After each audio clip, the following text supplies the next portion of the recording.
but how are you seeing this game? Because I know you're quite confident, aren't you? Yeah, 1-0. I hope expecting what or hoping for a 1-0 win. Which someone would say is not quite 1-0 win, confident, yeah. but off the back of the draw performance. And like I say, against the bigger teams, what we've seen under Ruben is a mid-low block that performs well. In terms of surprises, going on to to what the chat was talking about, I want to see Ahmad at right wing back. I think we play our best football with Ahmad at right wing back, even though I think he's a 10 and I really like to see him in the 10 position. But with the squad that is available to Ruben right now, Ahmad at right wing back is a really, really good look for the team and the balance of the team. Mazwari has to play. Delo also maybe if the only place he can really play right now is maybe at the left wing back role because I think he played really well there. But let's see what happens. I'm expecting a tight fixture where it's going to be end to end, but we have a chance to get at them. I think they played midweek, whereas we've had a week's rest and a week's training, so there's a bit of freshness there. They're there to get got at. So yeah, for me that's the biggest thing there. Yeah, if we can just believe in ourselves, we could literally put them into crisis. Do you understand what will happen if they lose to us in this little period after losing to Newcastle, drawing to Brighton? They're going to lose their minds, and we have to be there for that. We could, if they're teetering on the edge after the Newcastle thing, going out to a shit Man United team at home, it would just be, the Arsenal fans' reactions alone. If we can if we can achieve what we achieved at Anfield last week, we can achieve that in any football stadium. Absolutely, but and you know what, Ken? It's the belief that's why I'm reluctant to, because I'm like exactly what you just said, guys. You just perform like that at Anfield. If you play anywhere near like that, by the very least, you're giving Arsenal a shoot at a game where they might shit the bed. Not because we're amazing, but just because they're like, fucking hell, I didn't expect Man United to be. Yeah. They already are. I'm hearing Arsenal fans with their excuses, all these injuries they've got apparently. Like, I fancy a draw. We can do it. I fancy a draw over 90 minutes. I do. And then what? Win on pens? Well, I don't know. If we get a draw at 90 minutes, I'll start there. This 90 minutes. It's the set pieces. The game at 90 minutes. The set pieces we have to be wary for. Exactly. Yeah. Exactly. No, I agree. Turkish asked me on the box-to-box figure. He was like, what, out of our attackers or out of Arsenal, who are you most scared of scoring? Like, I said, Gabriel, bro. Gabriel Magalhaes. Because in this moment, Havertz, like, it's calm. Like, Harry Maguire would sort him out. Yeah. Martinelli, even in the last game, Dalot had him up. Like, and De Ligt was right centre-back. They had him up. No who's Saka play on the right side. No Saka this time. So even Malacia have done a number on him in the last game. But whether they put Trossard in on one side, whatever, that's not Martinelli. That's not the main worry for me. Obviously Odegaard, you always got to but because he's the 10%. But he's not. He hasn't been great though. Exactly. He's not a killer in front of goal. We say now. But it's that we could have the perfect game plan, be doing really well halftime like we was 0-0, and then bang, Gabriel back post corner. You know what I mean? Timber, Saliba, and that's what worries me. And is it just about belief? Is it just about actually trusting that we can actually take the game to these lot? It's definitely about belief. It's about how the team kind of work together and connect kind of the midfield area and the front line, because we haven't seen a lot of play towards the main man, basically the striker. We can't seem to get Xerxes into games, and he's kind of strapped for confidence. And then same with Højlund, he's making all these runs, but it's like he's either doing it at the wrong time and then the cross comes in, or he just does it and he's been marked.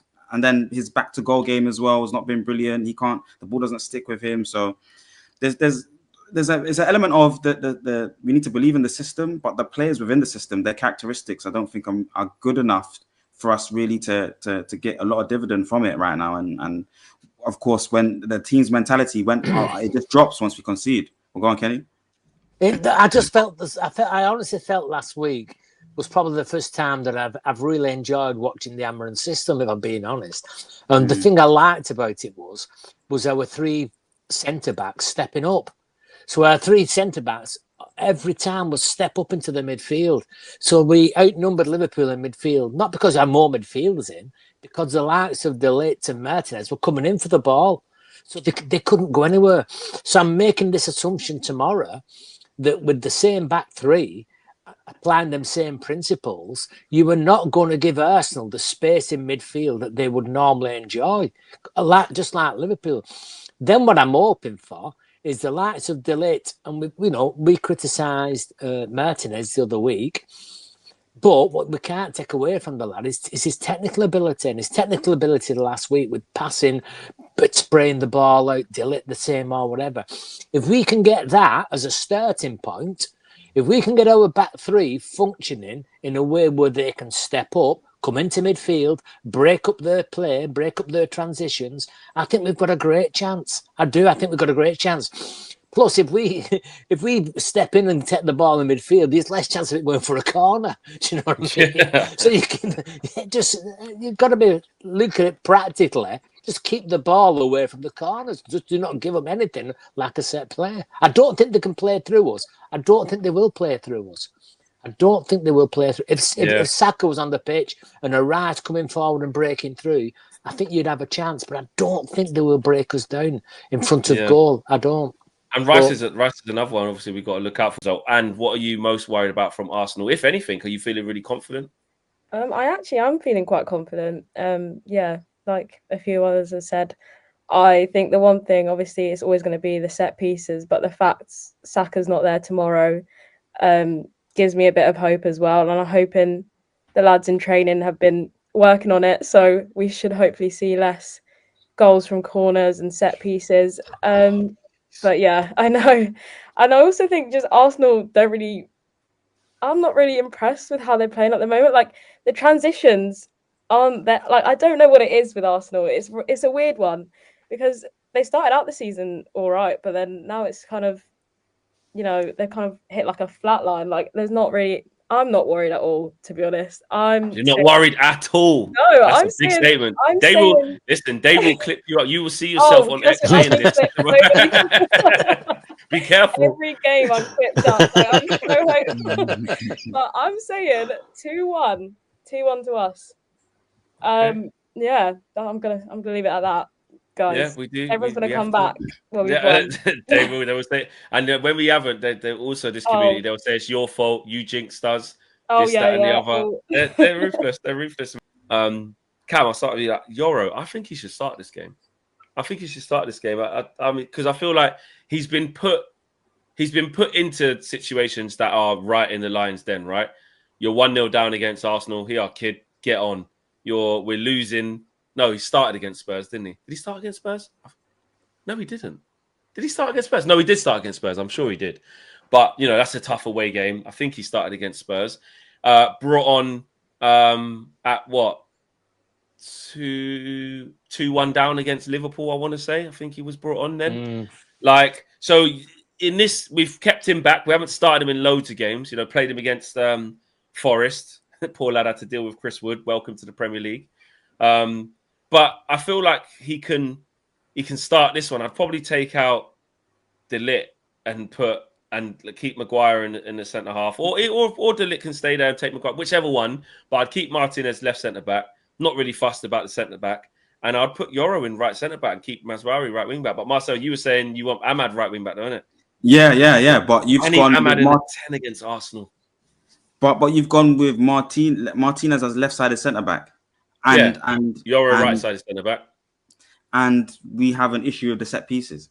I think we need maybe a taller profile in there. Yeah, we need the height. Maybe you keep a Yoro.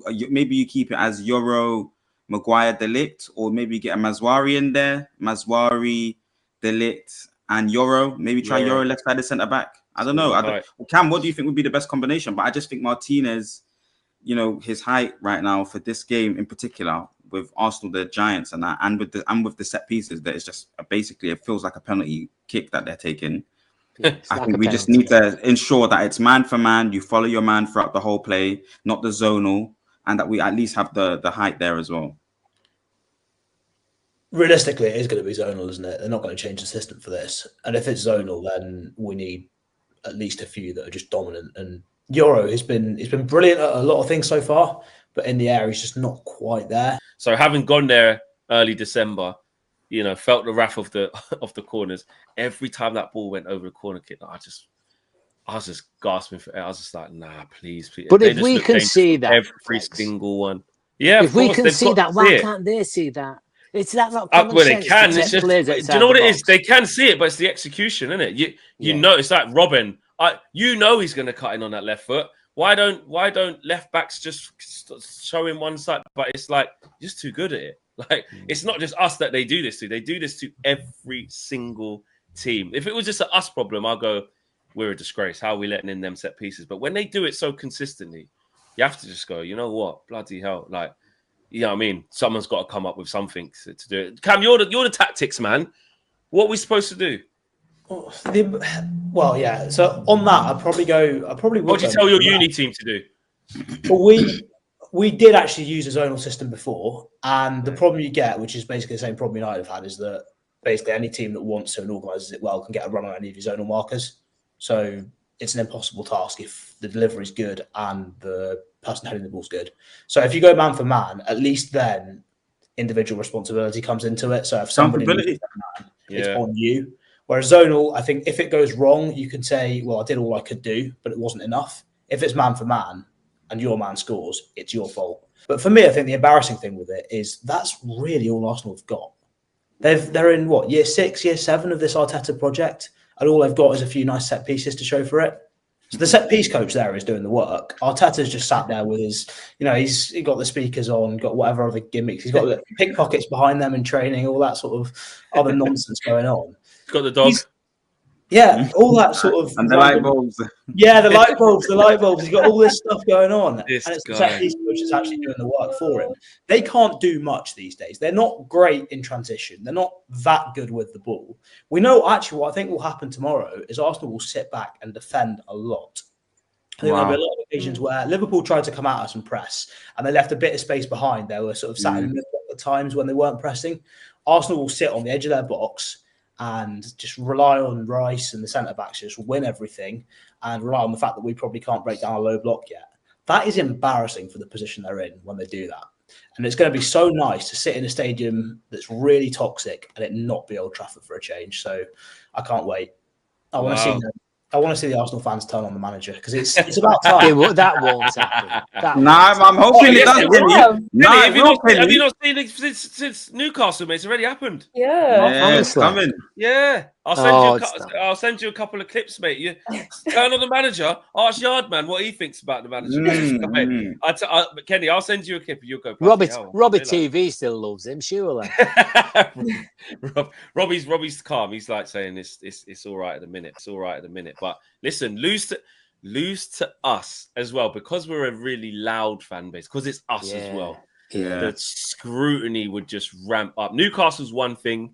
I get that. They're a good team. Isak's a killer in front of goal. Gordon, they've got some real machines. Joe Linton in the midfield, etc., etc. Tonali, fine. Yeah. Let them lose to us. Yeah.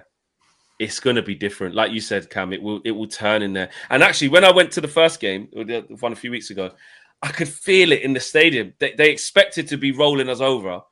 And then at 10, 20, 30 minutes going by, you're going, oh, we're not causing these lot any trouble. And then at half time, there was, I'm not going to say straight boos, but just like that weird feeling where you're going, no, we're not happy with this. This is not how this is supposed to go. And it was the stupid set piece that just, it opened up after that. And then even at 1-0 down from the set piece, I think De Ligt had that chance. We had a couple of little moments in possession, but we just couldn't attack. So let's lock in the predictions. Ricky, you said 2-1 United, didn't you? Yeah, I'm sticking with 2-1 United, yeah. Cam? 2-0. Ross, 2-0.